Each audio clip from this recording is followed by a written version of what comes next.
वेद के बारे में कुछ महत्वपूर्ण जानकारी। वेद। ऋग्वेद। ऋग्वेद में सूक्तों की संख्या 1028 सूक्त है।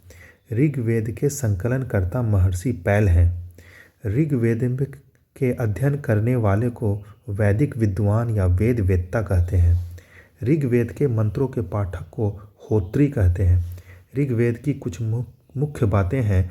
ऋग्वेद सबसे प्राचीन वेद है। इसमें प्रकृति, देवताओं में अग्नि और इंद्र की स्तुति और दर्शन का वर्णन मिलता है। दूसरा वेद है सामवेद। सामवेद में सूक्तों की संख्या 1875 सूक्त हैं। इसके संकलनकर्ता महर्षि जैमिनी हैं। सामवेद के अध्ययन करने वाले को सामगायक या उद्गात्रा कहते हैं। सामवेद के मंत्रों के पाठक को उद्गाता या उद्गत्री कहते हैं।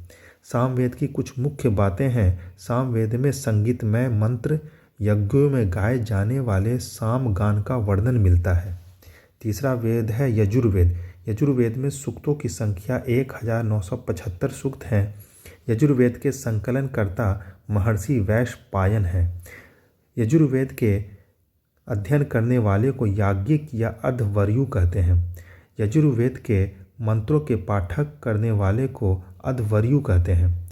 यजुर्वेद की कुछ मुख्य बातें हैं। यजुर्वेद में यज्ञ विधियों के लिए गद्य और पद्य मंत्र, शुक्ल, शुद्ध और कृष्ण मिश्रित संकलन मिलता है। चौथा वेद है अथर्ववेद। अथर्ववेद में सूक्तों की संख्या 730 सूक्त है। इसके संकलनकर्ता महर्षि सुमंतु हैं। अथर्ववेद के अध्ययन करने वाले को अथर्वण कहते हैं। अथर्ववेद के मंत्रों के पाठक को ब्रह्मा कहते हैं। अथर्ववेद की कुछ मुख्य बातें हैं। इसमें जादू, आयुर्वेद, दैनिक जीवन, सामाजिक रीतियाँ और आध्यात्मिक ज्ञान संबंधी मंत्र का संकलन मिलता है।